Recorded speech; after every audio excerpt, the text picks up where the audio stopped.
16। Very good morning. क्या online जुड़ गए?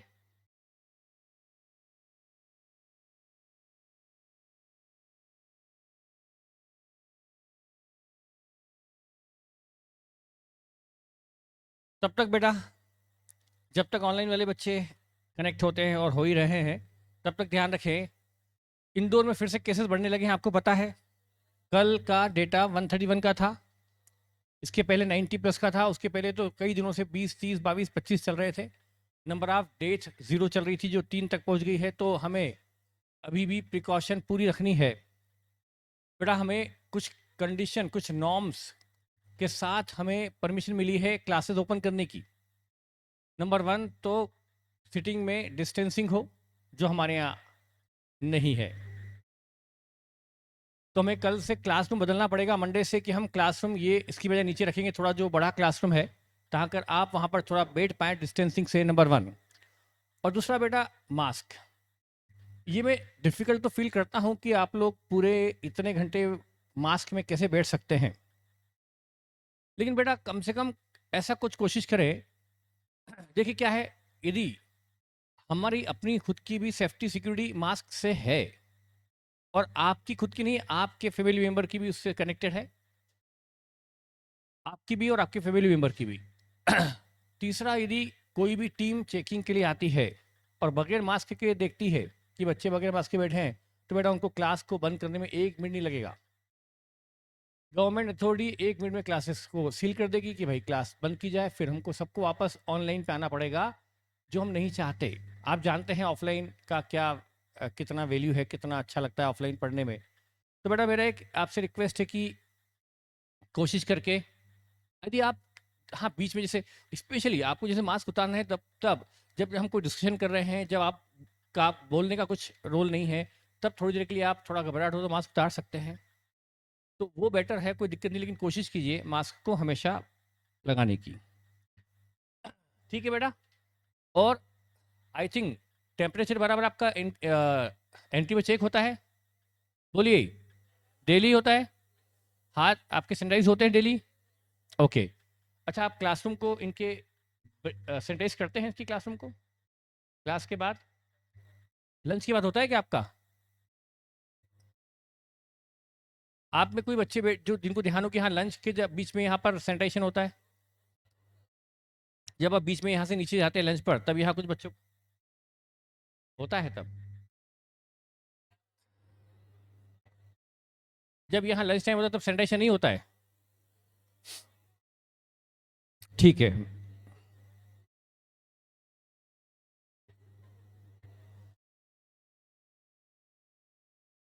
ठीक है, ठीक है, मैं चेक करता हूँ। चलिए बेटा, हमने चैप्टर स्टार्ट किया था प्री एंड पोस्ट। उम्मीद है कि आपने उस क्वेश्चन को जो मैंने करवाया था, उस क्वेश्चन को कुछ बच्चों ने तो घर जाके इवनिंग में खुद ने सॉल्व किया होगा, बल्कि यहाँ नोट नहीं किया होगा। क्या वो स्टूडेंट बताएंगे कौन कौन थे जिन्होंने यहाँ नोट नहीं किया था, जिसमें से मैं कुछ को तो जानता हूँ। कल यहाँ पर, कल मेरे ख्याल से आपने तो नोट नहीं किया था, है ना? कल आपने घर जाके कर लिया, यहाँ नोट नहीं किया था आपने, मेरे ख्याल से किया था। कौन था यहाँ पर जो कल नोट नहीं कर रही थी? मुझे लगा कि वो अच्छी स्टूडेंट जिसने घर जाके किया होगा। कौन कौन है? डेफिनेटली जब यहाँ नोट नहीं कर रहा है बच्चा, डेफिनेटली उसका इंटेंशन की घर जाके करेगा, तभी तो नोट नहीं किया उसने। उसको यदि घर जाके नहीं करना होता तो यही नोट कर लेता। एक स्टूडेंट, ओके ओके, चलो कोई बात नहीं। ठीक है, मैंने पहले कहा था कि आप चाहो तो एक नोट कर सकते हो, लेकिन आगे की क्वेश्चन आपने खुद ने सॉल्व कर लिए। ओके, चलिए अब हम क्वेश्चन नंबर सेकंड स्टार्ट करते हैं, जो कि बहुत ही शानदार क्वेश्चन है। हाँ बेटा, इधर ऑनलाइन वाले बच्चों को मैं ध्यान नहीं दे पाया, sorry. Good morning, good morning Priya. चलिए क्वेश्चन नंबर सेकंड निकालिए बेटा, क्वेश्चन नंबर सेकंड निकाल लीजिए।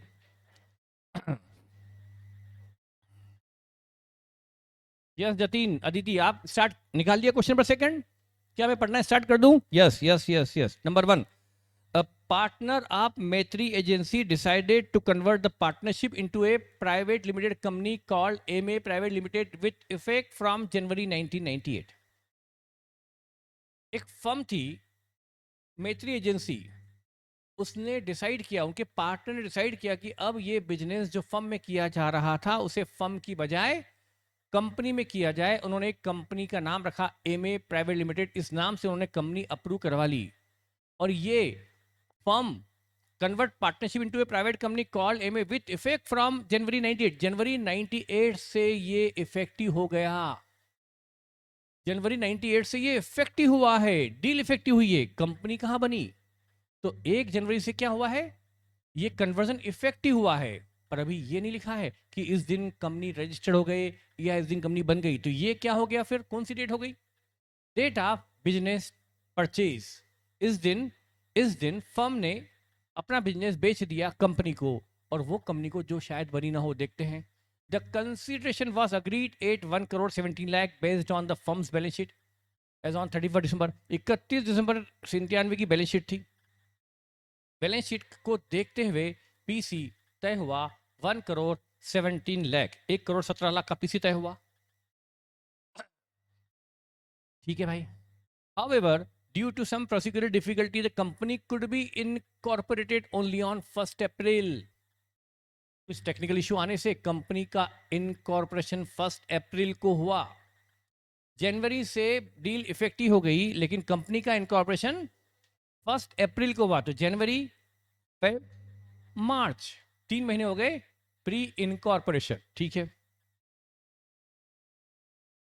मीनवाइल मतलब इस बीच the business was continued on behalf of company. इस बीच कंपनी के बिहाफ पर बिजनेस तो कंपनी का है, कंपनी के बिहाफ पर ही चल रहा है। वो जनवरी फरवरी मार्च भी कंपनी का ही बिजनेस है, कंपनी के बिहाफ पर बिजनेस चलाएगा promoter. Meanwhile the business was continue on behalf of company and the consideration was settle on date day. उस दिन पीसी सेटल हो गया। डेट डे मतलब आप पूरे क्वेश्चन पे ध्यान दें। 1 अप्रैल से डील इफेक्टिव हुई, ऐसा 1 जनवरी से डील इफेक्टिव हुई, और 1 अप्रैल को कंपनी बन गई। 1 अप्रैल को कंपनी बन गई, लिखा है ना। और ऑन डेट डे, कौन से दिन? ऑन डेट डे का मतलब जो बाद में लिखी है वो 1 अप्रैल या 1 जनवरी जो पहले लिखी है। 1 अप्रैल को पीसी सेटल हो गया, 1,17,00,000 का पीसी चुका दिया गया।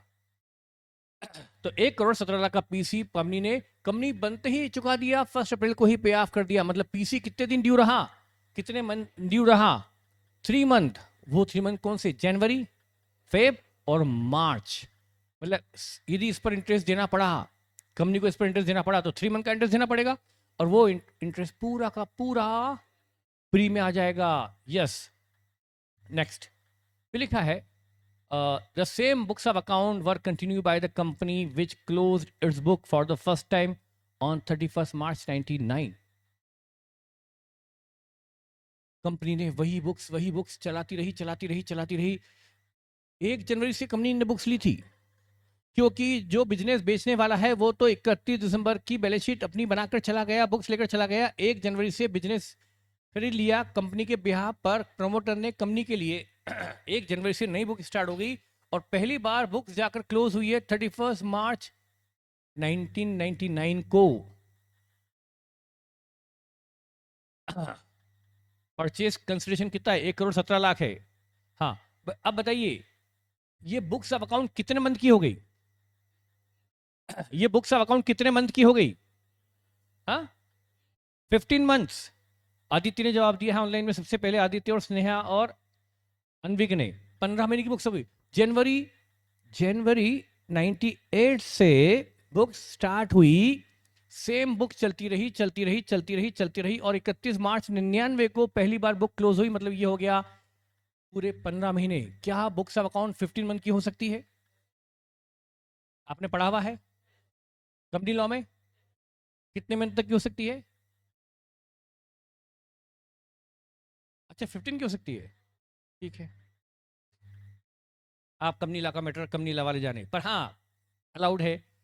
मुझे कुछ और याद है, शायद बदल गया होगा, मैं लॉ का फैकल्टी नहीं हूँ, तो मुझे प्रोविजन के अमेंडमेंट का आइडिया नहीं है, तो शायद अमेंडमेंट कुछ आ गया होगा, पर मुझे कुछ और याद था।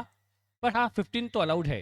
पहले साल कंपनी को, जो आप कह रहे हैं कि जो भी एक है, जो भी मैं नहीं बता पा रहा हूँ, क्योंकि आपने कहा 15, तो शायद 15 ही नया अमेंडमेंट के अंदर होगा।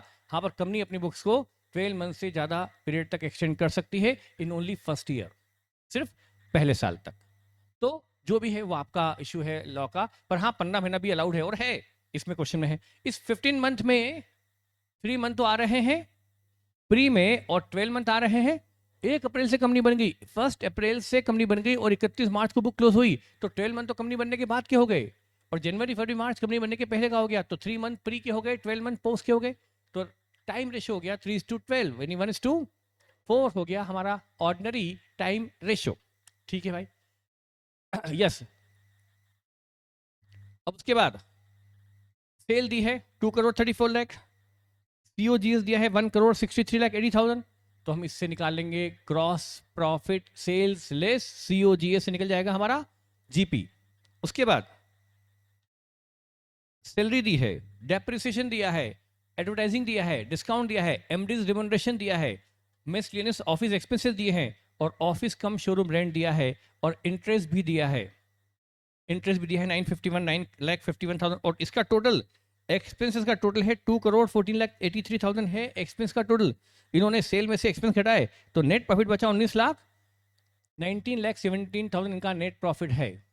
इनका जो नेट प्रॉफिट है ये पूरे 15 महीनों का है, 15 मंथ का है। हमें इस 15 मंथ के प्रॉफिट को 3 मंथ और 3 मंथ और 12 मंथ में अलग अलग करना है, 3 महीने का अलग, 12 महीने का अलग।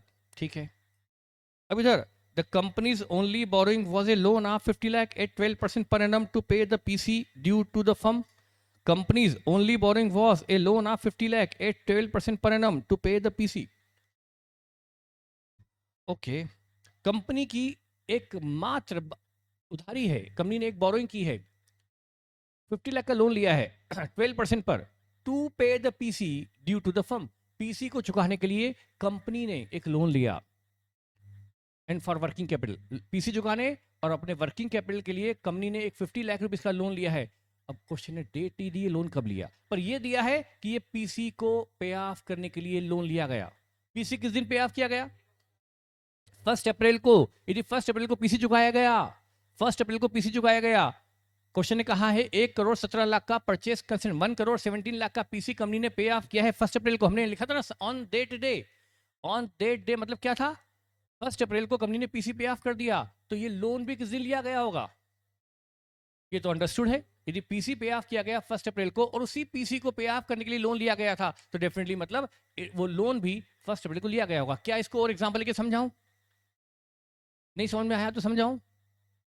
यदि क्वेश्चन मतलब आपके रिस्पॉन्स से लग रहा है कि शायद टफ पड़ रहा है, तो मैं और मतलब देखिए ये टाइम वेस्ट आप ही का होगा कि समझ में आने के बाद भी एग्जांपल झेलना पड़ेगा। यदि आपका रिस्पॉन्स ऐसा रहेगा कि अभी कंफ्यूजन है आपको, तो यदि मैं एग्जांपल लेके समझाता हूँ आपको, शायद ही आपको समझ में नहीं आया कि मैं क्या बोलना चाहता हूँ। तो लोन किस डेट को लिया गया समझ में आ गया? कब लिया गया? क्योंकि पीसी भी उसी दिन चुकाया गया और उसी के लिए लोन लिया गया, तो 1 अप्रैल को पीसी चुकाया गया, तो 1 अप्रैल को लोन दिया गया।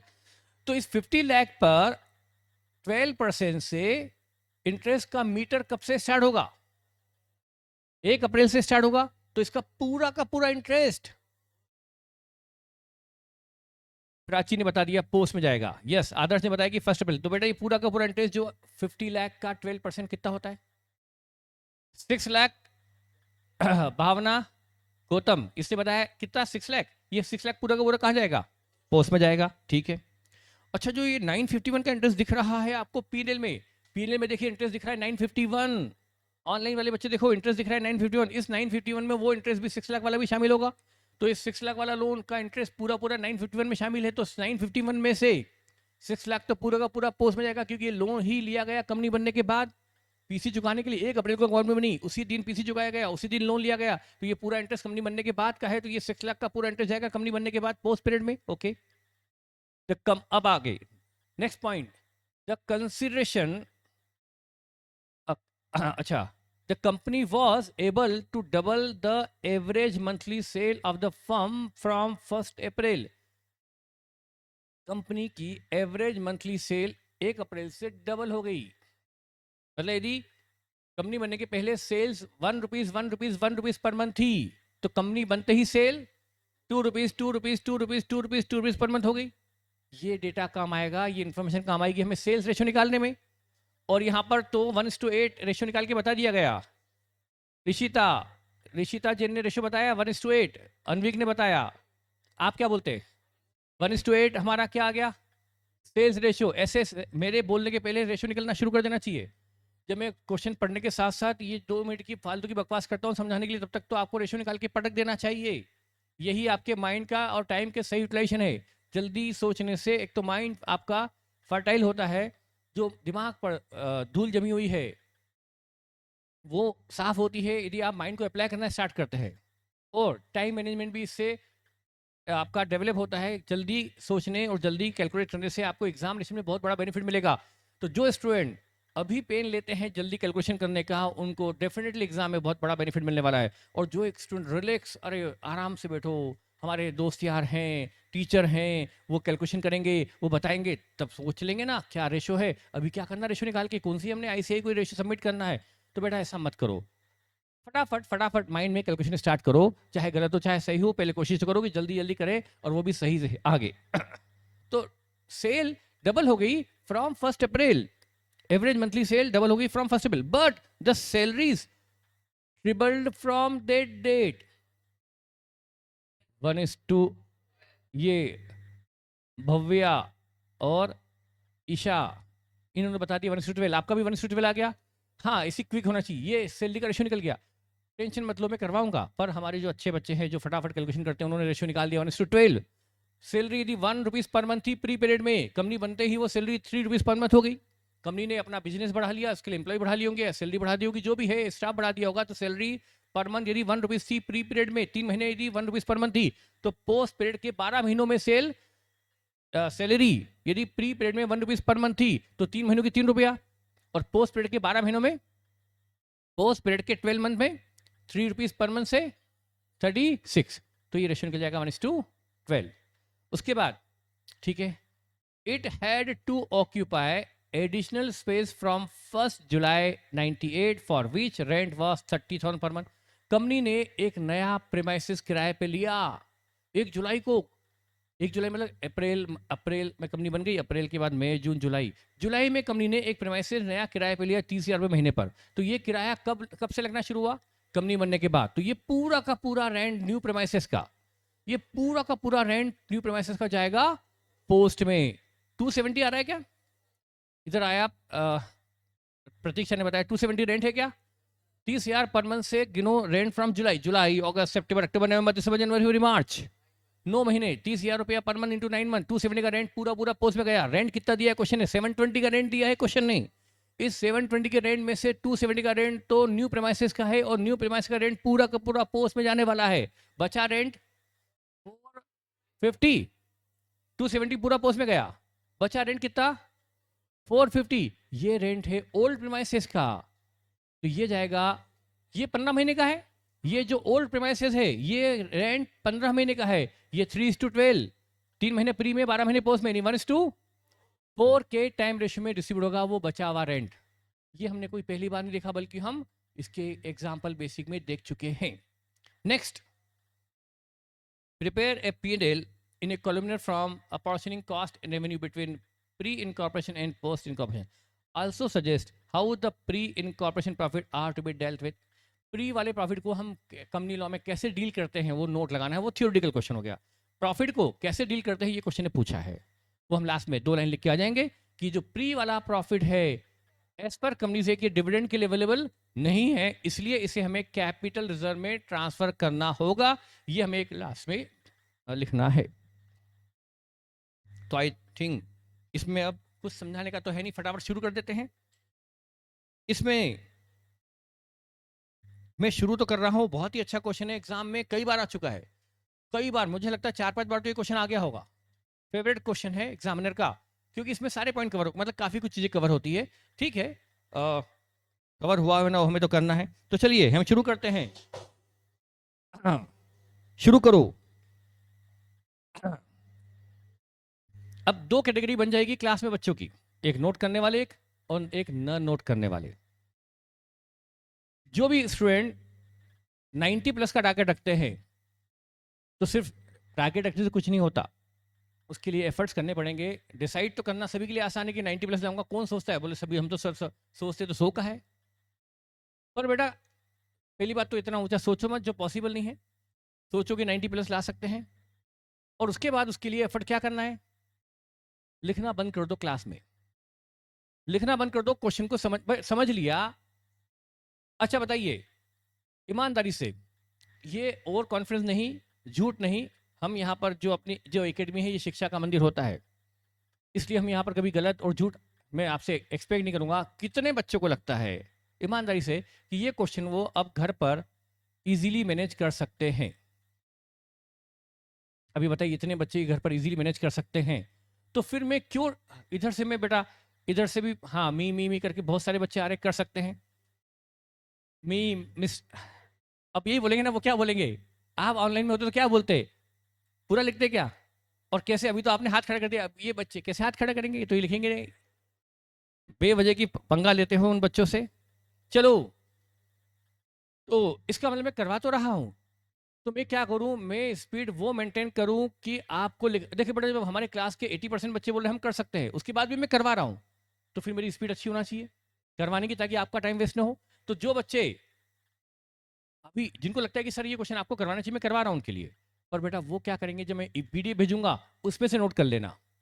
नोट करने का ही शौक है तो कहां से नोट कर लेना, मैं जो शाम को आपको पीडीएफ भेजूंगा उसमें से नोट कर लेना, आपको मिल जाएगा सॉल्यूशन नोट करने के लिए, पर अभी नोट करने में मेरा टाइम वेस्ट मत करो। मैं चाहता हूं कि हमारे 80% बच्चों का भी टाइम वेस्ट ना हो, तो आप इसको सिर्फ समझो समझो समझो, अभी नोट मत करो। यदि नोट करोगे तो आप ना नोट कर पाओगे ना समझ पाओगे, इसलिए आपकी कॉपी पेन आज के लिए आपके लिए बेकार है, किसी काम की नहीं हो। कॉपी को बंद करके रख दो, और पेन के ढक्कन भी सब बंद कर दो यदि आपके पेन में ढक्कन है तो, और दिमाग के दरवाजे खोल लो। बस मैं शुरू कर रहा हूं question number 2 of class work.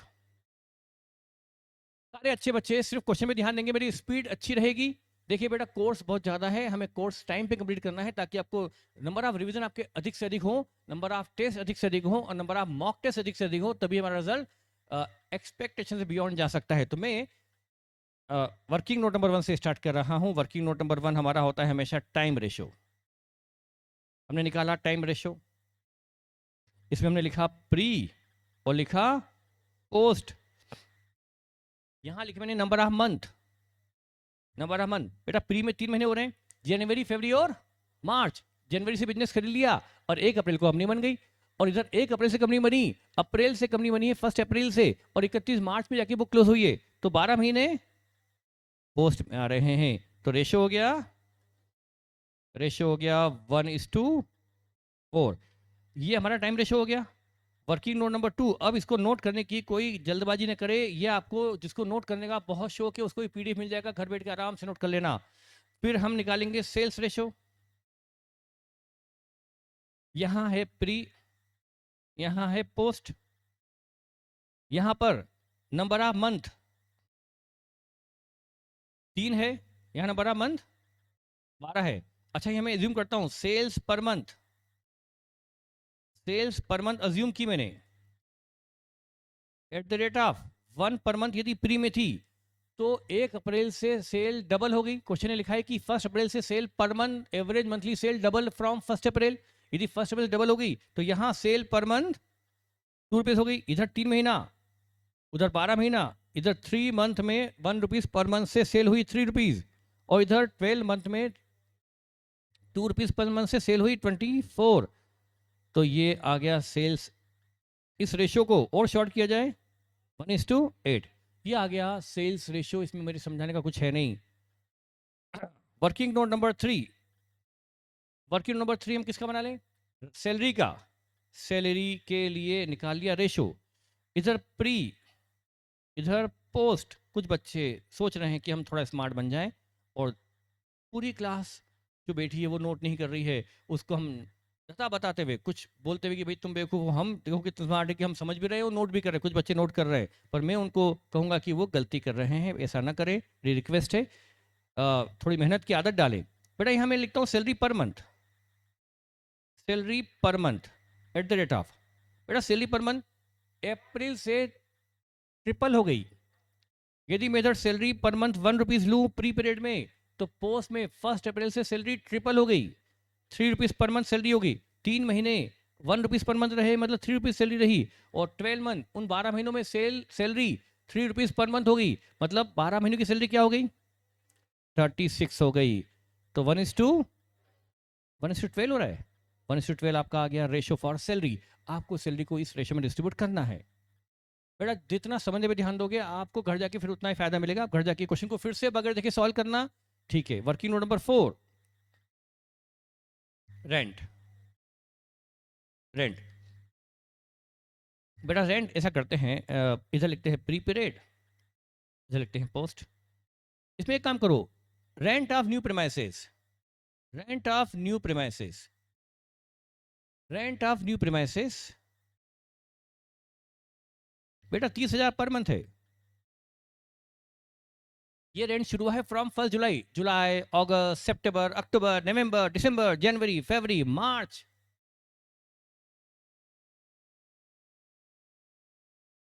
9 month. ये रेंट हो गया ₹2,70,000। ये रेंट जुलाई ऑनवर्ड है, जुलाई का है, मतलब ये रेंट तो पूरा पूरा पोस्ट में जाएगा। क्या हम बेसिक देख चुके हैं इसका? देख चुके ना बेटा, ये बेसिक। ऐसा क्वेश्चन देखा है कि नहीं देखा अपन ने? देखा है। ये हो गया 270 का रेंट इन पोस्ट पीरियड डायरेक्टली। अब बचा rent of old premises, rent of old premises. बेटा कुल रेंट था, कुल रेंट कितना है? 720। उसमें से 270 तो रेंट था न्यू प्रीमाइसेस का, बचा रेंट 450। बेटा ये जो 4.5 लाख रुपए का रेंट बचा ओल्ड प्रीमाइसेस का, ये रेंट ओल्ड प्रीमाइसेस कितने महीने रहा? 15 महीने। जब से बिजनेस खरीदा होगा तब से लेके, तो 15 महीनों में 3 महीने प्री के हैं, 12 महीने पोस्ट के हैं, तो रेंट 3 महीने और 12 महीने मतलब 1:4 के टाइम रेशियो में डिस्ट्रीब्यूट हो जाएगा। 90,000, 90,000 प्री में हो गया, 360 पोस्ट में हो गया, तो टोटल रेंट प्री में रहा ओनली 90। हाँ 90, इदरीस हुसैन और दीक्षांत, टोटल 6,30,000। ये हो गया rent. Working note number 5 for interest. एक इंटरेस्ट है ना बेटा, इंटरेस्ट। ये वर्किंग नोट थोड़ा ध्यान से, इंटरेस्ट। बेटा इंटरेस्ट में मैं आपको रफली बताऊं पहले समझाने के लिए, समझाने में कोई जल्दबाजी नहीं। देखिए बेटा इंटरेस्ट एक तो था, इंटरेस्ट अभी लिखिएगा मत, लिखना तो वैसे भी नहीं, इंटरेस्ट ऑन पीसी है, और एक इंटरेस्ट ऑन लोन है, और कुल इंटरेस्ट है 951। ये इंटरेस्ट है 951। अब इसमें से 50 लाख का लोन एक अलग है, और 1,17,00,000 का पीसी अलग है। क्वेश्चन में इंटरेस्ट ऑन पीसी के लिए भी कहा गया क्या? Interest on PC was settle on date day. क्या वो लैंग्वेज फिर से पढ़ूं?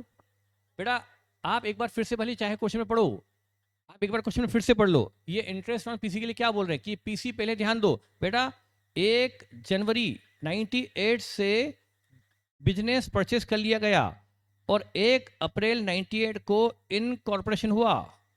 ये क्वेश्चन ने कहा, और बाद में कहा ऑन डेट डे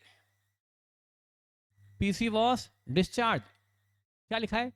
क्या वो फिर से पढ़ना चाहेंगे आप? क्वेश्चन फिर से पढ़ लो, मैं आपको देता हूं। इसके लिए हमें जल्दबाजी समझने में बिल्कुल नहीं है, सिर्फ मैं जल्दबाजी कर रहा हूं हमारा टाइम को सेव करने के लिए, ताकि ये आपके लिए यूजफुल रहे। आप घर जाके क्वेश्चन फिर से करेंगे ही सही, और सॉल्यूशन आपके सामने फिर आ ही जाएगा, फिर आप नोट भी कर सकते हैं और गलती को चेक भी कर सकते हैं। तो बताइए, ऑन डेट डे 1 जनवरी को डील हुई, इस डेट से बिजनेस परचेज इफेक्टिव हुआ, 1 अप्रैल को कंपनी बन गई। इस डेट के बाद आगे लिखा है on date day purchase consideration was settled. बताओ ऑन डेट डे का मतलब क्या? 1 अप्रैल को पीसी, तो 1,17,00,000 का पीसी इस दिन ड्यू हुआ, और इस दिन डिस्चार्ज हो गया, पे ऑफ हो गया, तो मतलब ये पीसी ड्यू रहा 3 महीने, इस पर 3 महीने का ब्याज लगेगा। रेट क्या है? क्वेश्चन है rate on date day PC was settle with interest, तो इंटरेस्ट रेट 12% है। कितना रहा? 351। अच्छा इधर भी आंसर आ गया है, प्राची, अदिति और प्रतीक्षा। यस 351 का इंटरेस्ट ऑन पीसी आ गया। ये पीसी पर इंटरेस्ट बताइए प्री का है कि पोस्ट का है कि दोनों का है? क्योंकि इन्होंने 1 अप्रैल को तो पीसी डिस्चार्ज ही कर दिया, उसके बाद तो इंटरेस्ट लगना बंद ही हो गया, तो ये इंटरेस्ट पूरा पूरा प्री में जाएगा, क्योंकि पीसी ड्यू रहा सिर्फ प्री पीरियड में, कंपनी बनते ही पीसी पे ऑफ कर दिया गया। तो इंटरेस्ट ऑन पीसी सिर्फ प्री में जाएगा। अच्छा, ये लोन कब लिया गया? इसी परचेज कंसिडरेशन को पे ऑफ करने के लिए ये 50 लाख का लोन लिया गया। तो ये 50 लाख का लोन लिया गया 1 अप्रैल को, 1 अप्रैल को लोन लिया गया, अप्रैल से मार्च 12 मंथ। इस पर 12% इंटरेस्ट निकालो, ये होता है 6 लाख। ये हो गया इंटरेस्ट का ब्रेकअप बाइफर्केशन की इस 951 में। 351 का इंटरेस्ट तो इंटरेस्ट ऑन पीसी है जो बिलोंग करता है पूरा का पूरा प्री को, और 6 लाख का इंटरेस्ट इंटरेस्ट ऑन लोन है जो बिलोंग करता है पूरे पूरे पोस्ट को। तो ये इजीली हमने इस इंटरेस्ट को बाइफिकेट कर दिया बिटवीन प्री एंड पोस्ट। इसके लिए कोई रेशियो लगाने की जरूरत नहीं, क्योंकि क्वेश्चन में क्लियर कट इन्फॉर्मेशन है कि कौन सा इंटरेस्ट किस पीरियड को बिलोंग करता है। क्या ये समझ में आपको आ गया? मैं इसको अब प्रॉपर्ली लिख देता हूं। मतलब हम एक बार ओरली डिस्कशन में समझ चुके, उस वक्त भी आपने इसको, कई बच्चों ने तो उसी वक्त समझ लिया था, कुछ बच्चों को अभी समझ में आ गया होगा। हाँ, सबकी ग्रेस्पिंग अलग अलग होती है, किसी को थोड़ा स्लो आता है, किसी को लेट आता है, चलेगा, कोई दिक्कत नहीं। कोई जल्दी समझ लेता है, कोई मेरे बताने की पहले ही समझ लेता है। चलिए, यह हमने लिखा प्री, यहां लिखा पोस्ट। सबसे पहले मैंने लिखा interest on PC, interest on PC 1 January 98 से 1 अप्रैल 98, इस दिन पीसी ड्यू हुआ 1 करोड़ 17 लाख। इस पर इंटरेस्ट की रेट है 12%, और ये इंटरेस्ट 3 मंथ ही ड्यू रहा, क्योंकि जनवरी फरवरी मार्च के बाद तो पीसी पे ऑफ कर दिया गया, तो इंटरेस्ट पूरा पूरा आ गया प्री में, क्योंकि इंटरेस्ट प्री में ही पे ऑफ कर दिया गया। तो कंपनी बनने के बाद ये पीसी ड्यू ही नहीं रहा, तो इंटरेस्ट पोस्ट तक जा ही नहीं पाएगा। Any doubt about it? किसी को भी डाउट हो तो बोलिए बेटा। ऑनलाइन में किसी को डाउट है? नो, ऑनलाइन में किसी को डाउट नहीं बेटा? चलिए, आपको भी किसी को डाउट है? क्या इजी है ये? हाँ बेटा, अब interest on loan, interest on loan बेटा 50 लाख रुपीज का लोन लिया गया 12% से। ये लोन कब लिया गया? 1 अप्रैल को, फ्रॉम 1 अप्रैल 98 टू 31 मार्च 99, क्योंकि हमारा ईयर एंडिंग तो 31 मार्च 99 है, और ये लोन लिया गया था पीसी पे ऑफ करने के लिए 1 अप्रैल को। तो ये लोन ड्यू रहा पूरे 12 मंथ, तो इस पर 12 पूरे 12 मंथ का ब्याज रहेगा 12/12, मतलब कितना हो गया? ये पूरा पूरा आ जाएगा पोस्ट में, क्योंकि ये लोन लिया गया कंपनी बनने के बाद, तो ये इंटरेस्ट भी पोस्ट का हुआ। तो ये इंटरेस्ट हो गया प्री का,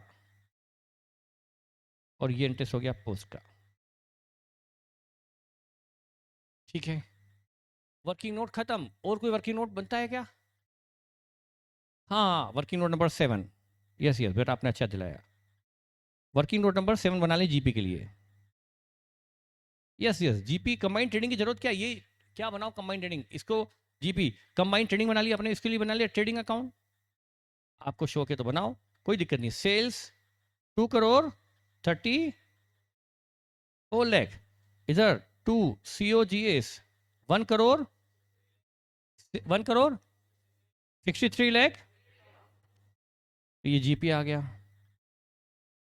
जीपी कितना है? 70 लाख 20,000 का जीपी आ गया। ये हमने कंबाइंड ट्रेडिंग बना लिया। पूरे 15 महीनों की सेल, पूरे 15 मंथ का COGS, ये आ गया जीपी फॉर 15 मंथ। इस जीपी को हम सेल्स में डिस्ट्रीब्यूट करने वाले हैं। ये जीपी आ गया। बस अब हम शुरू करेंगे। वर्किंग नोट खत्म, अब शुरू होगा स्टेटमेंट ऑफ प्रॉफिट एंड। अब तो क्या बची है? सिंपल फॉर्मेलिटी पीएल की। फिर भी मैं बनाऊंगा उन बच्चों के लिए जिनको वैसे भी करवाना चाहिए बेटा, ऐसा नहीं कि सारे क्वेश्चन हवा में हो। हाँ, यदि ये बेच, मतलब मेरा बस चलता तो मैं क्या करता, 20 बच्चों की अलग पेज बनाता, रैंकर्स पेज, जो पॉसिबल नहीं है, क्योंकि रैंक कौन लाने वाला पता नहीं होता। कुछ का तो पता होता है, लेकिन कईयों का पता नहीं होता कि कौन रैंक लाने वाला है। कई बार बहुत एवरेज स्टूडेंट भी रैंक ले आते हैं, उनको भी नहीं पता होता, बस एफर्ट्स करते हैं, अच्छा एफर्ट करते हैं, एग्जाम अच्छी चली जाती है तो रैंक ले आते हैं। और कई अच्छे बच्चे ओवर कॉन्फिडेंस में पिछड़ जाते हैं। तो इसलिए मैं अलग पेज बना नहीं सकता। अदरवाइज यदि ये रैंकर्स पेज होती तो क्या करता, क्वेश्चन डिस्कस किया, जाओ आगे, अगला क्वेश्चन डिस्कस किया, आज चैप्टर खत्म, जैसे डिस्कस हुआ, अगले दिन 2 घंटे में सारे क्वेश्चन डिस्कस, फिर खत्म, आप घर पे कर लो। और बच्चे कर लेते हैं। आपको जब लगी रहा है कि हम कर सकते हैं तो, पर वो पॉसिबल नहीं होता है हर बैच में, और किसी भी बैच में पॉसिबल नहीं होता है। तो मैं यहाँ बना रहा हूँ स्टेटमेंट,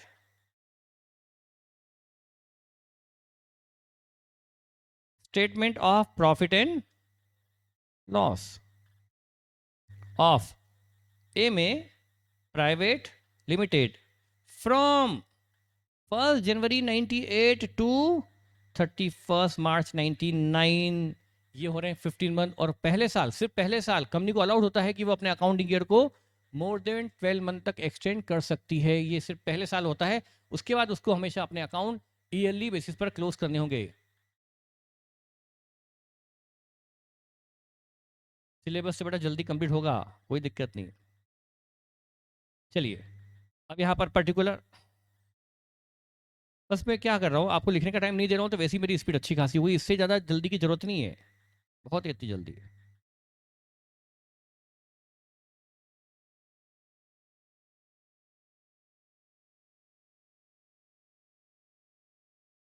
ये बेसिस ऑफ डिस्ट्रीब्यूशन, ये प्री इनकॉर्पोरेशन, और ये पोस्ट इनकॉर्पोरेशन। सबसे पहले हमने यहां पर लिया इनकम साइड। वैसे मॉड्यूल में इतना बाइफिकेशन, वो रेवेन्यू फ्रॉम ऑपरेशन ये सब नहीं लिखते वो लोग, पर हमें तो लिखना चाहिए, जरूरी नहीं कि मॉड्यूल की नकल करें। रेवेन्यू फ्रॉम ऑपरेशन, आप मॉड्यूल देखिएगा, उन्होंने इतना प्रेजेंटेशन में ध्यान नहीं दिया।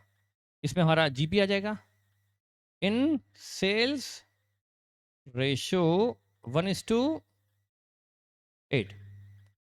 जीपी 70,20,000 का है, जीपी जो 70,20,000 है, उस जीपी को हम 1:8 के सेल्स रेशियो में डिस्ट्रीब्यूट करने वाले हैं। जहां सेल ज्यादा वहां जीपी भी ज्यादा। 17 लाख, 780, प्री में 780, 40,000, ये आ गया जीपी। अदर रेवेन्यू, क्या क्वेश्चन में अदर रेवेन्यू नाम की कोई चीज है? नहीं है। तो बस यही हो गया टोटल रेवेन्यू ए, यही हो गया टोटल रेवेन्यू ए। और हम टोटल रेवेन्यू में से टोटल कॉस्ट घटाने वाले। अब यहां शुरू होंगे एक्सपेंसेस। बोलिए बेटा।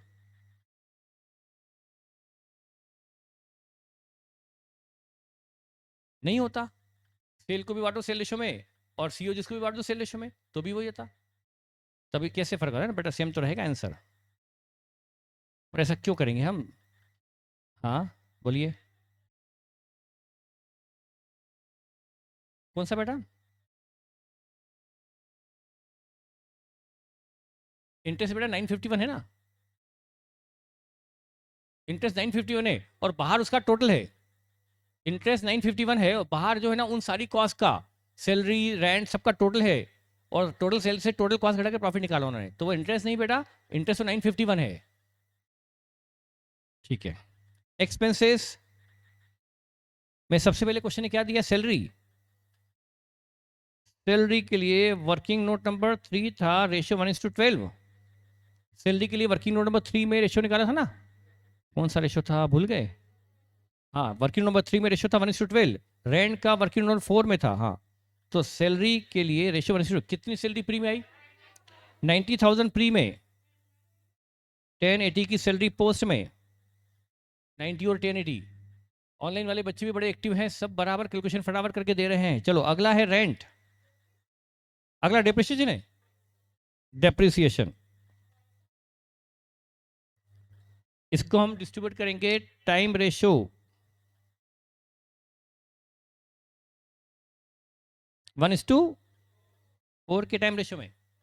36 और 144 अनवीक, 36 और 144। नेक्स्ट, फिर एडवर्टाइजिंग, सेल्स रेशो 1:8, 78 और 624, 78 और 624। नेक्स्ट, डिस्काउंट, सेल्स रेशो 1:8, 150,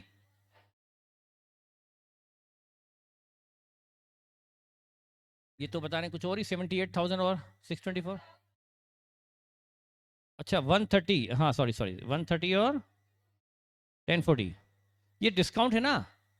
जो क्वेश्चन बनाने वाला है उसका डिस्काउंट बड़ा अजीब से, मतलब इतना हेवी डिस्काउंट कैसे हो सकता है। ठीक है, अगला manager managing directors remuneration, directors remuneration, direct post 90,000 direct post में।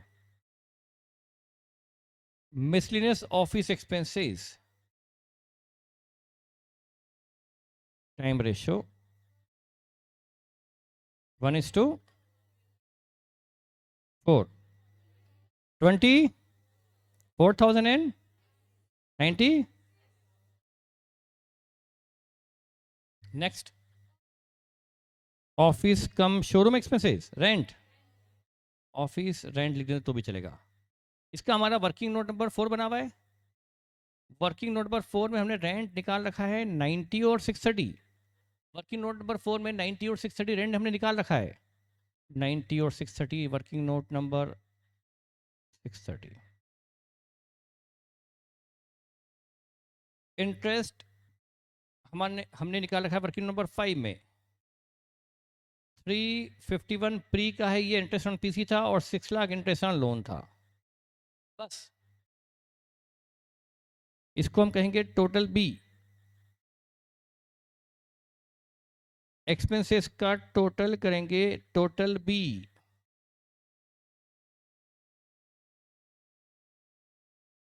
630 गलत कैसे है? हाँ, 719 प्री का, 719 प्री के टोटल एक्सपेंसेस।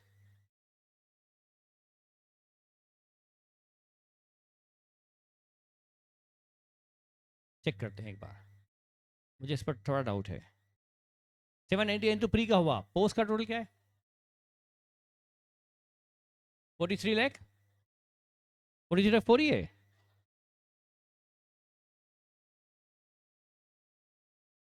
लिख दो 43 लाख 4,000। यस ठीक है। Net profit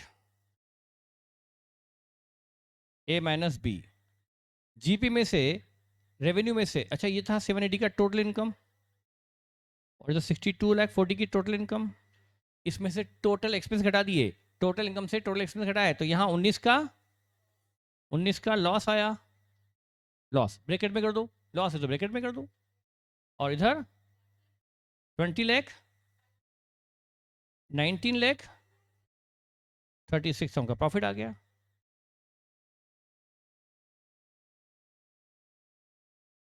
to be debited to.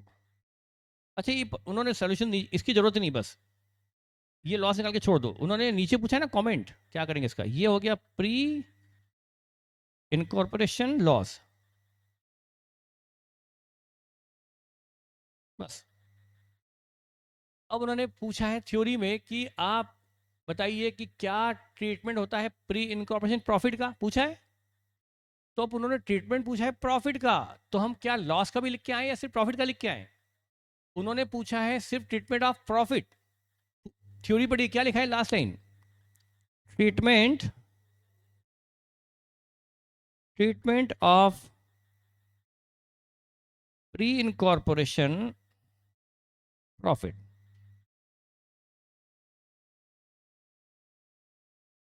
Treatment पूछा है प्री इनकॉर्पोरेशन प्रॉफिट का, तो क्या ट्रीटमेंट होगा?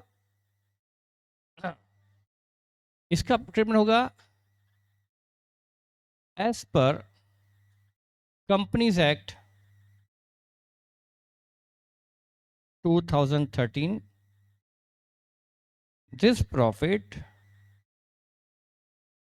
is not available for dividend distribution, for dividend distribution. Hence, it should be transferred to capital reserve account. ये प्रॉफिट डिविडेंड के लिए available नहीं है, लैंग्वेज आपकी कुछ भी हो सकती है, इसलिए इसको ट्रांसफर कर दिया गया कैपिटल में। ये दोनों चीज लिख दी, इतना सफिशिएंट है। अब पूछा तो उसने प्रॉफिट का है, पर हमारे जो एग्जाम्पल है उसमें तो लॉस आया है, तो क्या करूं? लॉस का भी लिख दूं, सेफर साइड, क्योंकि वो पेपर जो क्वेश्चन वो उसको पता नहीं। प्रॉफिट प्रॉफिट जैसे पार्टनरशिप में क्या बोलते हैं? Profit sharing ratio. पार्टनरशिप में क्या बोलते हैं? लेकिन क्या उसमें लॉस शेयर नहीं होता? कहते हैं प्रॉफिट शेयरिंग रेशियो पर लॉस भी उसमें शेयर तो होता है ना। इसी हिसाब से पूछा उसने ट्रीटमेंट प्रॉफिट का है, पर हमें हमें लॉस का भी ट्रीटमेंट बताने में कोई दिक्कत नहीं होना चाहिए। एंड और if pre incorporation loss,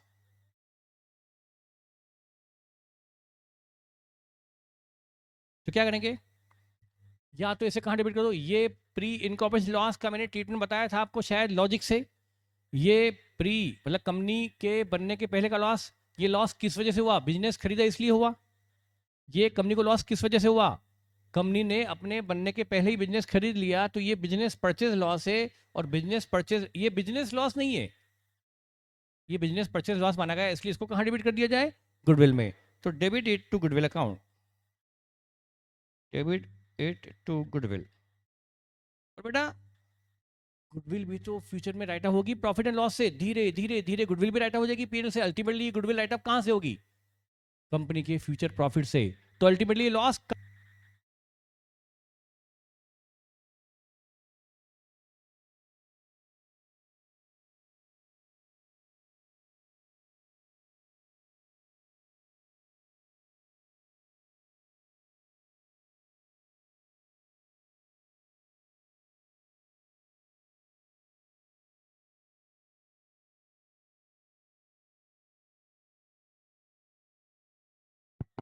yes, तो बेटा गुडविल में डेबिट किया, और गुडविल के बारे में आपको पता है कि इस गुडविल को हम अमोटाइज करते हैं, राइट ऑफ करते हैं, इसको धीरे धीरे अप्लिकेट कर देते हैं। अगले 2 3 4 सालों में इसको राइट ऑफ कर देंगे। तो कहाँ से राइट ऑफ करेंगे?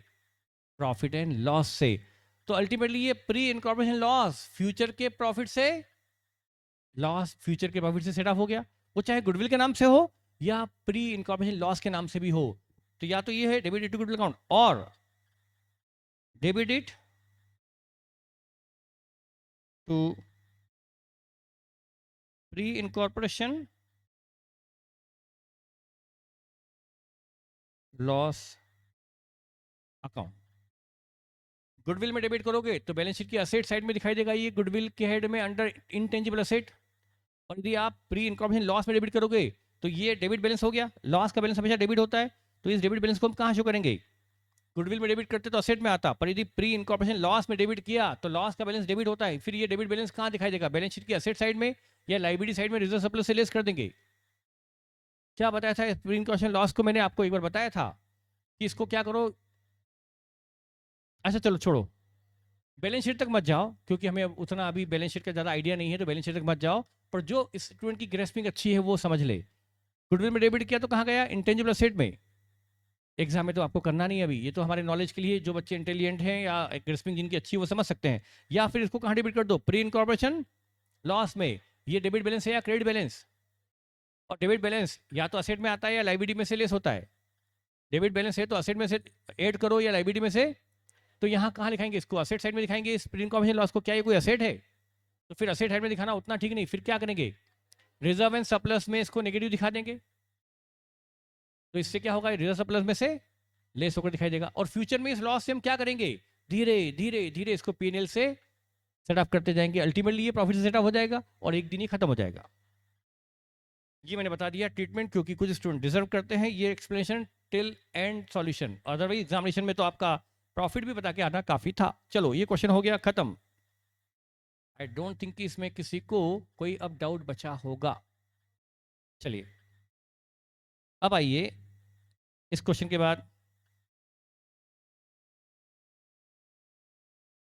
क्वेश्चन नंबर 3 पर। क्वेश्चन नंबर 3 पर आइए। आपको ये पीडीएफ मिल जाएगा। आप घर जाके क्या करेंगे? इसी क्वेश्चन को बगैर देखे सॉल्व करेंगे नहीं करेंगे? यदि आप में इतनी हिम्मत भी नहीं है कि क्वेश्चन जो आज समझा है कल घर जाके हम शाम को कर लेंगे, तो बेटा फिर सोचिए ना, आपकी सीए जैसी सिलेबस में आप कैसे टिके हुए हैं, कैसे टिके रहेंगे, इसलिए आपको घर जाके क्वेश्चन फिर से करना है। फिर गलती है तो फिर चेक कर लो, मेरा आपको पीडीएफ से उसका सॉल्यूशन अवेलेबल रहेगा, उससे आप उसको करेक्ट कर सकते हैं। हम अब क्वेश्चन नंबर 3 पे जा रहे हैं। ठीक है, कर लेंगे बेटा, वेरी गुड। अगला question number 3, Green Company Limited was formed to take over a running business with effect from 1st April. Green Limited ने एक रनिंग बिजनेस खरीद लिया विथ इफेक्ट फ्रॉम 1 अप्रैल। तो ये विथ इफेक्ट फ्रॉम 1 अप्रैल का मतलब क्या हुआ? Date of business purchase. Company was incorporate on 1 August. ये होगी डेट ऑफ इनकॉर्पोरेशन। तो अप्रैल, मई, जून, जुलाई और अगस्त। अच्छा, 1 अगस्त नहीं आएगा? अच्छा, 1 अगस्त को कंपनी बन गई तो कितने मंथ प्री में हुए? 4 मंथ प्री में हुए। और पोस्ट में अब देखते हैं, and the certificate of commencement of business was received on 1 October. Company को पुराने कंपनीज एक्ट में कंपनी बनने के बाद लेकिन बिजनेस शुरू करने के पहले एक सर्टिफिकेट लेना पड़ता था, सर्टिफिकेट ऑफ बिजनेस कमेंट, वो अब सेक्शन हट गया। नए कंपनीज एक्ट में ये रिक्वायरमेंट नहीं पड़ चुकी, ये क्वेश्चन पुराना है। तो उन्होंने एक सर्टिफिकेट की डेट दी है कि कंपनी को व्यापार प्रारंभ करने की सर्टिफिकेट मिली है 1 अक्टूबर से। कोई डाउट? अभी ये पॉइंट अब नहीं रहा क्योंकि इस डेट की पर पुराना क्वेश्चन है, और एग्जाम में भी क्वेश्चन पुराने ही चले आते हैं। एग्जाम में ऐसे क्वेश्चन आ जाएंगे आपको, पर इस डेट का हमारे लिए कोई रेलिवेंस नहीं है। इसका कोई इफेक्ट पहले भी नहीं पड़ता था और अभी भी नहीं पड़ता है। अब तो ये प्रोविजन रहा ही नहीं, वो पहले होता था भी, कोई भी प्रोविजन पे इफेक्ट, इसका इफेक्ट नहीं पड़ता था। कोई डाउट? हाँ। The following P&L account has been prepared for the year YEAR, year मतलब 12 मंथ, ईयर एंडेड 31 मार्च 97। तो बिजनेस खरीद लिया गया 1 अप्रैल से। अप्रैल, मई, जून, जुलाई, 4 महीने तो रहे प्री इनकॉर्पोरेशन, और 1 अगस्त से कंपनी बन गई। अगस्त, सितंबर, अक्टूबर, नवंबर, दिसंबर, जनवरी, फरवरी, मार्च, 8 मंथ पोस्ट के हो गए। तो हमारे ऑनलाइन वाले बच्चे तो कब से चिल्ला रहे हैं, सर बंद करो ये बकवास, हमको तो रेशो निकल के आ गया कब से। क्या है रेशो? 1:2। 4 मंथ प्री में, 8 मंथ पोस्ट में रेशो आ गया 1:2। ठीक है, टाइम रेशो आ गया 1:2। ठीक है, इधर जीपी दिया हुआ है, निकालने की जरूरत नहीं, जीपी 160 गिवन है। जीपी 160 गिवन है, इसको हम सीधे सेल रेशो में डिस्ट्रीब्यूट कर लेंगे। Salary, time ratio, printing, time ratio, travelling. देखते हैं ट्रेवलिंग, नहीं डिपेंड करेगा ट्रेवलिंग काहे के लिए की है।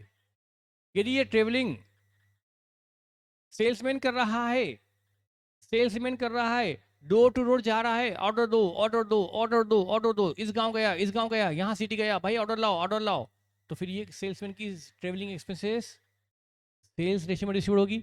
लेकिन यही ट्रेवलिंग यदि कोई क्लर्क कर रहा है फॉर ऑफिशियल वर्क, भोपाल गया, दिल्ली गया, जबलपुर गया, कोर्ट गया, ऑफिशियल वर्क के लिए, तो फिर टाइम रेशो।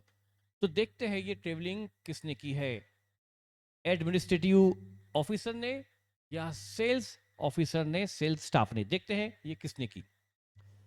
कुछ नहीं लिखा होगा तो फिर अजम्पशन की बात आएगी। अभी तो हम आगे बढ़ते हैं।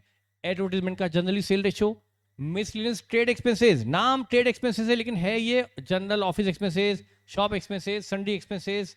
तो ट्रेड एक्सपेंसेस नाम है, पर ट्रेड एक्सपेंसेस सिर्फ नाम है, इसका हेडिंग क्या होता है? बहुत सारे जनरल एक्सपेंसेस का हेडिंग भी ट्रेड एक्सपेंस होता है।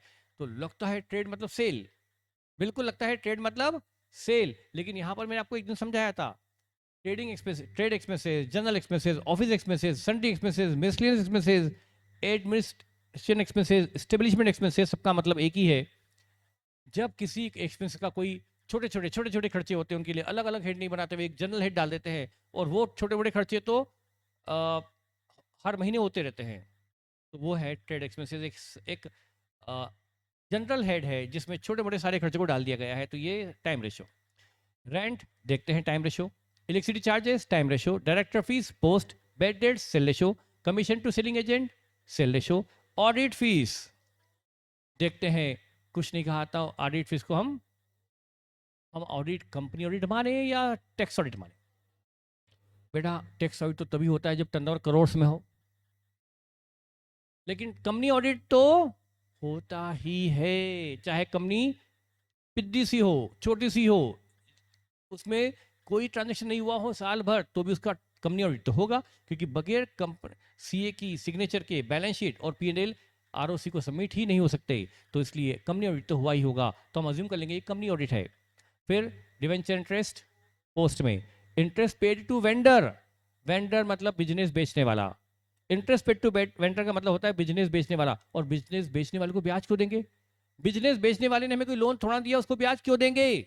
क्योंकि हमने उसका पीसी, बिजनेस बेचने वाले को हम पीसी देते हैं, परचेज कंसिडरेशन चुकाते हैं ना, यदि हमने वो डिले कर दिया तो हमें उसको ब्याज देना पड़ता है। तो ये इंटरेस्ट पेड टू वेंडर, ये इंटरेस्ट ऑन पीसी का ही दूसरा नाम है। और इंटरेस्ट ऑन पीसी देखेंगे ये पीसी कितने महीने ड्यू रहा, प्री में ड्यू रहा, पोस्ट में ड्यू रहा, देखते हैं उसको। और फिर इधर दिया है selling expenses, selling expenses sales ratio, depreciation time ratio, फिर नेट प्रॉफिट दिया है, और इसी नेट प्रॉफिट को हमें प्री पोस्ट में डिस्ट्रीब्यूट करना है। The following additional information is provided to you. Number 1, total sale for the year which amounted to 960, total sale 9,60,000 है।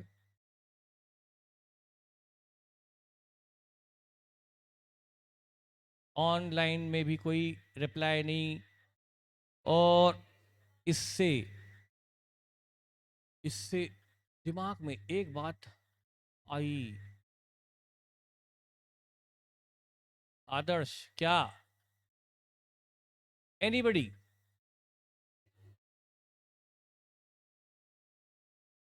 सेल साल भर की 9,60,000 है, ये देखते ही दिमाग के दरवाजों पे धूल ना लगी हो। यदि आपका माइंड बहुत ज्यादा सोचता है और क्वेश्चन के हर पॉइंट को सोचकर एक एक इंफॉर्मेशन से कुछ एनालाइज करते चले जाता है, इतनी देर तो लगना ही नहीं थी। ना ऑनलाइन वाले कुछ बोल रहे हैं, ना फेस टू फेस वाले कुछ बोलने को तैयार हैं। 1:2 क्या 1:3? अच्छा, सन्स, वो तो मैंने पढ़ा ही नहीं अभी कि वो 2/3 होगी। वो आपने आगे का पॉइंट पढ़ लिया क्या? अरे मैंने आगे का पॉइंट सब सेल रेशियो निकाल के दे रहे हैं 1:3 1:3 1:3। अरे भाई वो तो मैंने पॉइंट पढ़ा ही नहीं।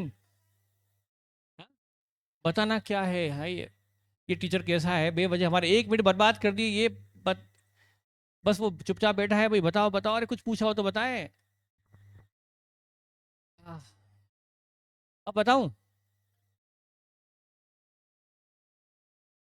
ऑडिट फीस में कंफ्यूजन आया था कि ये ऑडिट टैक्स ऑडिट है या कंपनी ऑडिट है। ये सेल देखते ही आपको तय हो जाना था, ये सेल देखते ही आपको पक्का हो जाना था, ये सेल देखते ही आपको जज हो जाना था कि भाई वो ऑडिट फीस कौन सी है। कंफ्यूजन खत्म हो जाता। ये मैं बात आपसे बुलवाना चाहता था कि सोचना चाहता था। आप सोच रहे कि सर को क्या हो गया, क्या सर चढ़ा के आए जो बैठे हैं? बेटा मैं पीता ही नहीं तो चढ़ा के क्या होगा? तो बेटा बताओ। अब ये बोलना शुरू हुए कंपनी ऑडिट टैक्स इस, और एक तो बच्चा टैक्स ऑडिट बोल रहा है। अरे सेल पिछले साल तक 1 करोड़ की लिमिट थी, अभी तो 2 करोड़। बेटा सेल करोड़ में हो तो जाके टैक्स ऑडिट की रिक्वायरमेंट आती है। बताया था कि नहीं बताया था मैंने आपको? क्या हर छोटे से छोटे व्यापारी को टैक्स ऑडिट करवाना होता है? Income tax act tax audit कब कंपलसरी करता है? जब सेल्स एक अमाउंट से, टर्नओवर एक अमाउंट से प्रिस्क्राइब लिमिट से ज्यादा हो। वो प्रिस्क्राइब लिमिट कभी 1 करोड़ कभी 2 करोड़, अभी वो जो भी हो पर करोड़ में है। तो फिर बताइए 9,60,000 की सेल थी, तो क्या इसको टैक्स ऑडिट करवाना पड़ेगा? यदि टैक्स ऑडिट नहीं करवाना पड़ेगा, यहां बिल्कुल श्योरिटी है, तो यहां तो कंफर्म हो गया कि there is no need of tax audit. तो फिर वो ऊपर ऑडिट फीस कौन सी मानना चाहिए? कंपनी ऑडिट मानना चाहिए। ये बात आपको क्लिक कर जानी चाहिए थी और मुझे किसी को बता देनी चाहिए थी कि सर ये टर्नओवर, जो मैं टर्नओवर पे रुका हूं, मैंने आगे पढ़ा कहाँ? आगे पढ़ता तो मैं आपसे उम्मीद करता सेल रेशो की। मैंने अभी पढ़ा ही नहीं कि सेल कितनी बढ़ गई क्या होगी, मैंने सिर्फ सेल पर रुक गया था मैं। मुझे लग रहा था कोई तो होगा जो मुझे बताएगा कि सर ये सेल देखकर हमें जज हो गया, जबकि मैंने ऑडिट फीस पे कहा था कि अभी हमें पता नहीं कि यहाँ पर ऑडिट कौन सा है, ये टैक्स ऑडिट है या कंपनी ऑडिट है, कुछ भी हो सकता है, पर कंपनी ऑडिट जरूरी है पता है। अब लेकिन यहाँ पता पड़ गया कि यार टैक्स ऑडिट यहाँ कंपल्स कन्फर्म है, नहीं हुआ, फिर ये ऑडिट कन्फर्म है। हमें एजम्पशन नहीं लेना, बल्कि ये कन्फर्म है कि ये कंपनी ऑडिट है, और कंपनी ऑडिट सीधा सीधा पोस्ट में जाता है। क्या समझ में आई मेरी बात? क्या आपको थोड़ी बहुत अभी अपने आप पर कुछ गुस्सा आया कि नहीं आया? थोड़ा थोड़ा आया कि अरे यार ये बात तुमको सोच लेनी थी और सबको बता देनी थी। ठीक है, कोई बात नहीं। ऑनलाइन वाले बोल रहे हैं हाँ सर गुस्सा आया और आना भी चाहिए अपना को, ठीक है। अब लिखा है 960 arose evenly up to the date of certificate of commencement. Date of certificate of commencement आपको ऊपर दी हुई है, उस दिन तक सेल इवनली, इवनली मतलब एक एक रुपया जो भी है होती रही। जिस दिन सर्टिफिकेट मिला वहां तक सेल इवनली होती रही। वेयर आफ्टर यानी उसके बाद क्या हुआ, they expected to record in increase of two third during the rest of the year.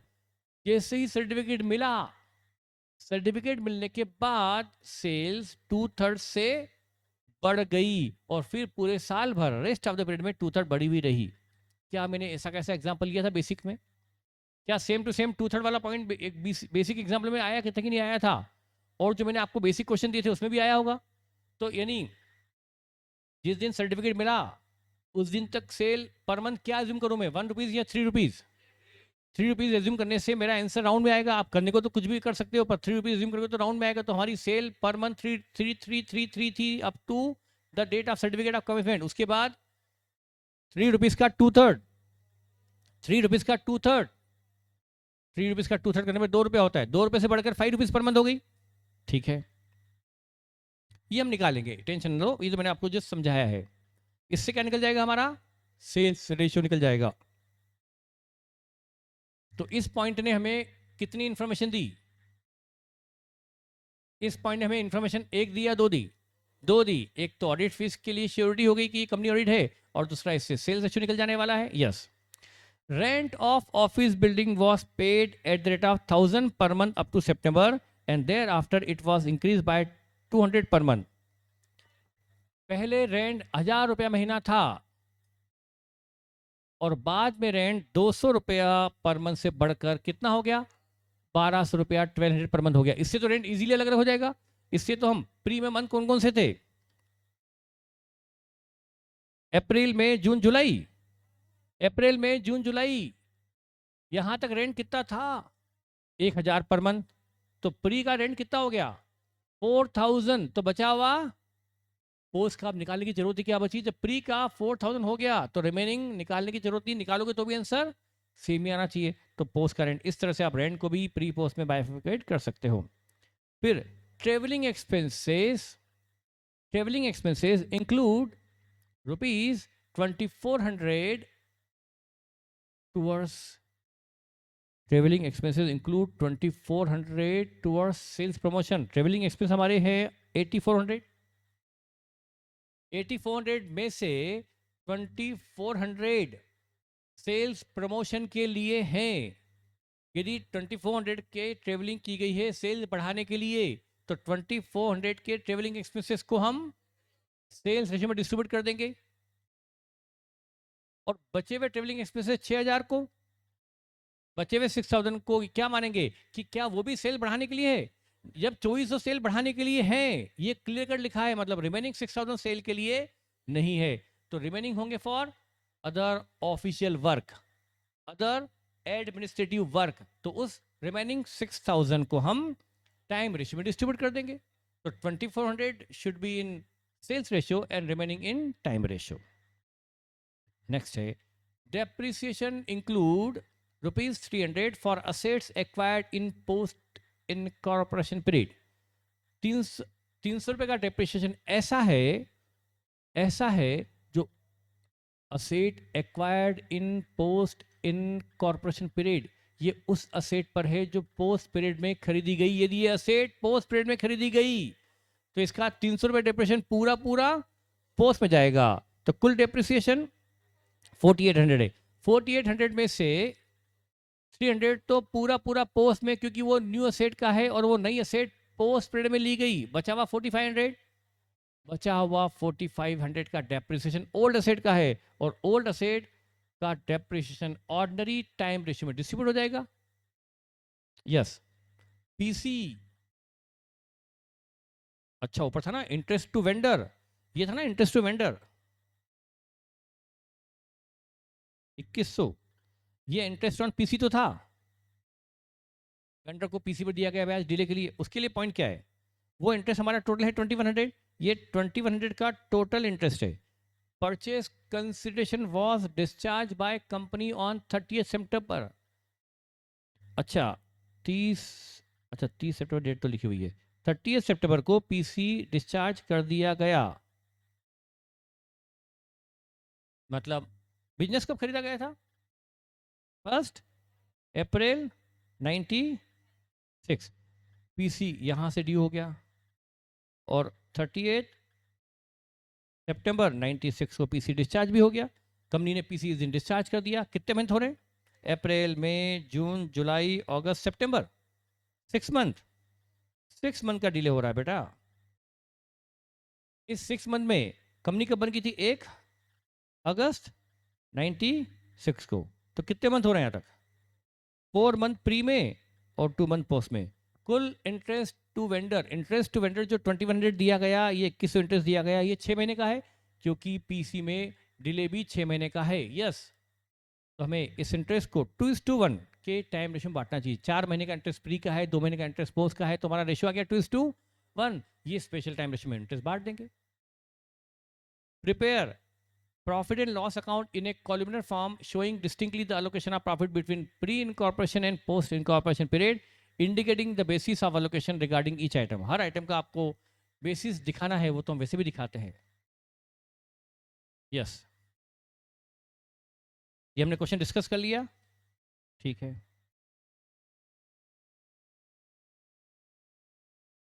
ठीक है, ये मत सोचना कि मैं क्वेश्चन करवाऊंगा नहीं, पर कितने स्टूडेंट को ईमानदारी से होना चाहिए, कॉन्फिडेंस है कि ये क्वेश्चन अब उनसे घर पर इजीली हो सकता है। ठीक है, वेरी गुड वेरी गुड। यही मैं चाहता था कि हमारे क्लास के 80% स्टूडेंट तो कम से कम इस लायक हों कि समझाने के बाद उनको लगे कि हम इसको कर सकते हैं। यस, पीडीएफ तो दे दिया है बेटा आपको, ऑनलाइन वालों को पीडीएफ मिल चुका है। हाँ, सॉल्यूशन का पीडीएफ तो मैं पहुंचाऊंगा, लेकिन क्वेश्चन का पीडीएफ तो मिल चुका है आपको। यस, ऑनलाइन के काफ़ी बच्चे बोल रहे हैं सर हम भी कर सकते हैं। चलिए, पर मैं करवाऊंगा जरूर, बस आप इसको टाइम कैसे बचाएंगे अपन, मैं करवाऊंगा, लेकिन आप इसको, अरे टाइम होने आया, टाइम होने आ गया, चलो हम इसको डिस्कस किए हैं। नहीं बेटा, होमवर्क तो मैं दूसरे दूंगा आपको। होमवर्क में कैसे दूं अभी, आप ये भी क्वेश्चन तो मुझे करवाना पड़ेगा। एक काम करते हैं, ये हम कल करेंगे। हम एक अगला क्वेश्चन डिस्कस कर लेते हैं ताकि हमारा कल टाइम ऑफ डिस्कशन बच जाए। अब मैं जो क्वेश्चन करने वाला हूं, एक काम करूं, उस क्वेश्चन का बेसिक पहले करवा दूं या सीधे क्वेश्चन में बेसिक बता दूं? इस क्वेश्चन में एक पॉइंट आने वाला है, बता दूं? बेसिक बताऊं पहले? बेसिक बताऊं? ठीक है बेटा, बेसिक देखो, ये पीडीएफ आपको मिल जाएगा बेटा, हाँ, एज इट इज पूरा मिल जाएगा आपको ये। इसको आप घर जाके चेक कर लेना फिर। मैं आपको एक बेसिक बताने वाला हूं जिसको बताना बहुत जरूरी है। बताइए, हम ग्रॉस प्रॉफिट को किस रेशो में डिस्ट्रीब्यूट करते हैं? सेल्स रेशो में डिस्ट्रीब्यूट करते हैं। क्या मानते हुए कि सेल ज्यादा होगी तो ग्रॉस प्रॉफिट भी ज्यादा होगा? बनी बनाई बात है, सेल ज्यादा जीपी ज्यादा, सेल कम जीपी कम। ये प्री है, ये पोस्ट है, ये सेल है, सेल है 5 लाख और 15 लाख। रेशियो क्या आया? Sales ratio 1:3। जीपी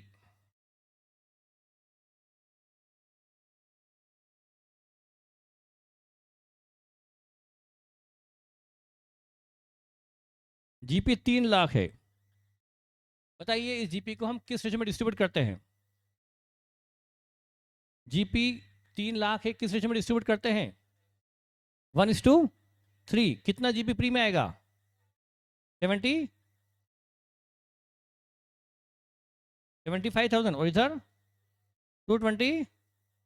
हम जीपी को सेल रेशियो में डिस्ट्रीब्यूट करते हैं। बताइए इसके पीछे क्या एजम्पशन छुपा हुआ है, इसको सामने देखते हुए, इस यदि हम जीपी को डिस्ट्रीब्यूट करते हैं सेल रेशियो में तो क्या एजम्पशन है इस पहले आप सोचिए। मेरा क्वेश्चन है ऑनलाइन वाले बच्चों से भी है बेटा, आप भी ध्यान से सुनिए। ऑनलाइन वाले बच्चों, सेल है 5 लाख 15 लाख, रेशियो आया 1:3, जीपी है 3 लाख, जीपी को हम बांटते हैं सेल रेशो में, 75,000 जीपी प्री में आया, 225 पोस्ट में आया। यदि हम ऐसा करते थे, कर भी रहे हैं और आगे भी करेंगे, और इसके पीछे एजम्पशन क्या है? कौन कौन बच्चा एजम्पशन बता सकता है? 1 2 3 4 5 6। बेटा इधर ऑनलाइन वाले को तो एजम्पशन बताने की जरूरत ही नहीं, हाथ मत खड़ा करो, मतलब आप सीधे बता ही दो। मैं अच्छा बेटा, अब आप, हाँ बहुत सारे बच्चे बोलने को तैयार हैं। नहीं, ये जो मैं ऑनलाइन वाले बच्चों को थोड़ा देख लेता हूँ।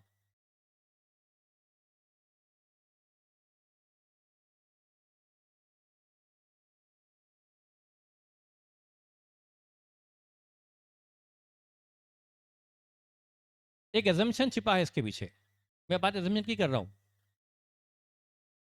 चलिए बेटा, ऑनलाइन वाले बच्चों को देखना बंद करके मैं आपका आंसर, मुझे अभी कोई ऐसा नहीं अप्रोप्रिएट मिला कि मैं उसको कुछ डिस्कस करूं। इधर मैं ऑफलाइन बच्चों से बात करता हूं, तब तक बेटा आप बहुत ज़्यादा ईगर हैं अपने आंसर को बताने के लिए, तो पहले आप बताइए। डरने की जरूरत नहीं बेटा, गलत होगा ना तो कोई दिक्कत नहीं, अपन सब इतने सारे बच्चे के बीच में हाथ खड़ा कर दिया मतलब अपनी जीत तो पहली हो गई। अपन बिंदास हैं, बिल्कुल नहीं होना चाहिए बेटा। Yes, it is very good reply. Profit percentage यानी जीपी रेट है ना। प्रॉफिट परसेंटेज मतलब क्या है यहाँ पर? जीपी रेट हमने प्री और पोस्ट में यूनिफॉर्म माना है, अज्यूम किया है कि जीपी रेट प्री और पोस्ट में सेम है। अभी तो ये समझ ही नहीं आया मुझे, तो मतलब मुझे तो आ गया, आपको भी आ गया, अभी हमें नहीं आया कि ये क्या बोल रही है कि जीपी परसेंटेज प्री और पोस्ट में यूनिफॉर्म है। ये हमारा अजम्पशन है। कितने स्टूडेंट को ये अजम्पशन इनके कहने के बाद समझ में आ गया? आ गया। देखो बेटा, चला देखो, 75 का जीपी 5 लाख पर, 75 का जीपी 5 लाख पर, बता परसेंट क्या आ रहा है? 75 का जीपी 5 लाख पर है, परसेंट क्या आ रहा है? 15%। 15% जीपी है। अच्छा इधर भी कितना आ रहा है? 225 जीपी है 15 लाख पर, कितना आ रहा है? 15%। बताइए क्या आपका assumption क्या था कि दोनों में जीपी रेट सेम है? ये समझना बहुत बहुत बहुत जरूरी है। आगे के दो क्वेश्चन, वो दो क्वेश्चन स्पेशल हैं, वो एग्जाम में आ जाए तो ही फंडा काम का। इन जनरल 80% क्वेश्चन, 90% क्वेश्चन में तो बस यही होता है कि जीपी मिला और बांट दो सेल रेशो में, और एजम्पशन लिखने की जरूरत भी नहीं समझते हैं मॉड्यूल कि हमने यदि जीपी को बांटा है, डिस्ट्रीब्यूट किया है सेल्स रेशो में, तो हमारा एजम्पशन इस पे पीछे छुपा हुआ है कि हमने एज्यूम किया कि gross profit rate remain uniform in pre and post period. दोनों टाइम पीरियड में जीपी रेट यूनिफॉर्म थी, सिमिलर थी, एक समान थी, कोई चेंज इन जीपी रेट नहीं था। ये हमारा एक एजम्पशन छुपा हुआ था। कोई भी क्वेश्चन बनाने वाला, सॉल्यूशन बनाने वाला इस एजम्पशन को नहीं लिखता, जबकि ये बहुत इंपॉर्टेंट एजम्पशन है, पर इतना ऑर्डिनरी, इतना फैक्ट है कि कुछ वो लिखते ही नहीं कि क्या एजम्पशन इसके पीछे। इसका मतलब हमने हमेशा अज्यूम किया और आगे भी करते रहेंगे कि जीपी रेट प्री और पोस्ट में, जीपी रेट में चेंज नहीं हुआ। जीपी रेट में चेंज नहीं हुआ मतलब परचेस प्राइस और सेल प्राइस में चेंज नहीं हुआ। परचेस प्राइस यदि सोचो जरा, मान लो प्री की तुलना में पोस्ट पीरियड आते ही, प्रोडक्ट के रेट बढ़ गए, मार्केट में प्राइस बढ़ गई, कंपनी ने प्राइस बढ़ा दी प्रोडक्ट की, तो क्या होगा उससे बताओ? जीपी नहीं, पहले क्या बोलेगा? यदि सेल प्राइस बढ़ेगी तो जीपी रेट बढ़ जाएगा, प्री में जीपी रेट कम होगा और पोस्ट में जीपी रेट ज्यादा होगा। यदि पोस्ट पीरियड में कंपटीशन बढ़ जाए और कंपनी को अपने प्रोडक्ट की सेल प्राइस कम करनी पड़ जाए, और कॉस्ट में कोई चेंज ना हो, तो उससे कंपनी का जीपी रेट कम हो जाएगा। फिर ये फंडा थोड़ा लगेगा, फिर ये फंडा नहीं लग पाएगा। If there is change in GP rate, यानी जीपी रेट प्री और पोस्ट की अलग अलग है, तो क्या आप ऐसा कर पाओगे जो हम कर रहे हैं? अब शुरू होते हैं दिमाग की, आपकी पहचान कि आप कितना क्रिस्पिंग है। ये एक नया पॉइंट शुरू हो गया जिसमें कोई फॉर्मूला नहीं, लॉजिक है, और बहुत सिंपल से लॉजिक है। तो अभी आप इसको देख सकते हैं, चलो आप लिख लो, क्या लिखोगे ये एग्जांपल के साथ, क्या लिख लोगे? If we distributes gross profit in sale ratio, इसको देखते हुए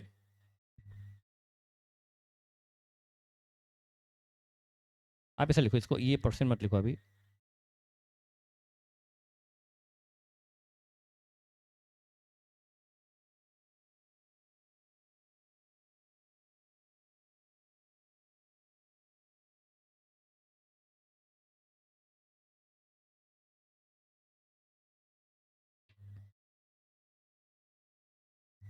यदि if we distributes gross profit in sales ratio, so there is a assumption,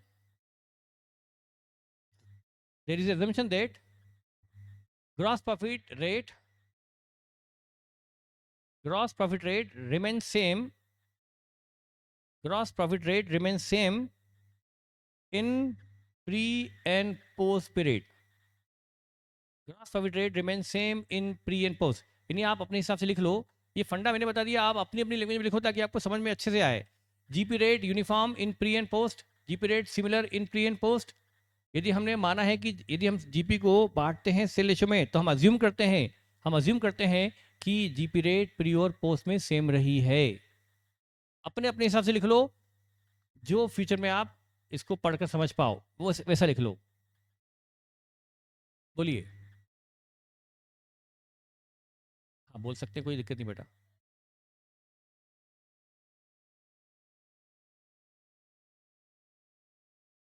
बैठिए बेटा। वेजेस यदि आप वर्कर को दे रहे हैं और वर्कर की वेजेस डायरेक्ट है या इनडायरेक्ट? डायरेक्ट, दोनों का बता दो। यदि वर्कर की वेजेस इनडायरेक्ट है तो वो तो आएगी प्रॉफिट एंड लॉस में, तब तो हमारे जीपीसी का कोई कनेक्शन नहीं रहा। लेकिन यदि वेजेस डायरेक्ट है और वर्कर की वेजेस बढ़ गई पोस्ट पीरियड में, तो जीपी रेट कम हो जाएगा आपका। कॉस्ट बढ़ गई, देखिए wages is a part of cost. Wages is a, if it is a direct wages, that means wages is a part of cost of goods. और यदि आपकी कॉस्ट ऑफ प्रोडक्शन बढ़ जाएगी, कॉस्ट ऑफ प्रोडक्शन बढ़ेगी, तो definitely आपका GP rate कम हो जाएगा। हाँ बेटा लिख लिया। अब मेरे पास अब मतलब हम ग्रॉस प्रॉफिट को सेल रेशो में तभी बांट पाएंगे तब जबकि जीपी रेट में कोई परिवर्तन ना हो, प्री और पोस्ट में जीपी रेट सेम हो। लेकिन यदि ऐसा क्वेश्चन आ जाए, क्वेश्चन खुद कह दे कि प्री की जीपी रेट अलग और पोस्ट की अलग, तो फिर हम ऐसा नहीं कर पाएंगे, हमें कुछ और करना होगा, वो हम आज नहीं देख पाएंगे। तो हमारा एक क्वेश्चन आज हुआ है, एक डिस्कस हुआ है। आई होप कि आप जो क्वेश्चन मैंने करवाया उसको भी करके आएंगे, और जो मैंने आपको डिस्कस किया वो भी कर लोगे क्या? मैं करवा दूंगा कल, मैं डेफिनेटली कराऊंगा, पर आप कोशिश करके उसको आ सकते हो। और मैं कल करवा दूंगा, क्योंकि जो बच्चों को दिक्कत आती है उनको ऐसा ना लगे कि सर ने करवाया नहीं, तो मैं कल कराऊंगा। ठीक है बेटा? ऑनलाइन वेटेज कितना है बेटा? कई बार आता है, हर अल्टरनेट एग्जाम में एक एक बार छोड़कर आ जाता है। अच्छा वेटेज है इस चैप्टर का। Thank you, bye bye. आपको पीडीएफ मिल जाएगा इवनिंग तक, आप उससे इसको चेक कर सकते हो। और ये क्वेश्चन जो डिस्कस हुआ वो भी कर लोगे तो बहुत बढ़िया बात है।